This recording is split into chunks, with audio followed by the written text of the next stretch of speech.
जय हिंद, जय भारत साथियों। मैं आसिर जानी, भारतीय नेशनल एडवाइजरी मेंबर ऑफ निशुल्क कर्ज मुक्त भारत अभियान।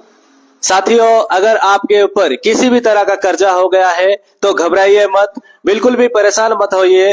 अगर आपको कोई रिकवरी एजेंट परेशान कर रहे हैं, कोई बैंक वाले आपको नोटिस दे रहे हैं और आज आपकी आर्थिक स्थिति खराब होने की वजह से आप अपना कर्जा भर नहीं पा रहे हैं, तो कोई भी गलत कदम ना उठाए, बिल्कुल भी घबराइए मत, डरिए मत। आप इस निशुल्क कर्ज मुक्त भारत अभियान से जुड़िए। आपको आपके कानूनन अधिकार बताया जाएगा और कानूनी तरीके से सरकार से आपको कर्जा मुक्त किया जाएगा। आपके सारे परेशानियों पर हम इस कर्ज मुक्त भारत अभियान की तरफ से आपको मदद कर रहे हैं।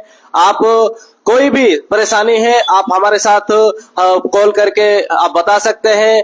आप इस निशुल्क कर्ज मुक्त अभियान के जरिए अपने सारे समस्या का समाधान ले सकते हैं। इसलिए एक ही गुजारिश है, कोई भी कर्जे के वजह से कोई गलत कदम ना उठाए, आत्महत्या जैसे गलत कदम बिल्कुल ना उठाए। जय हिंद, जय भारत।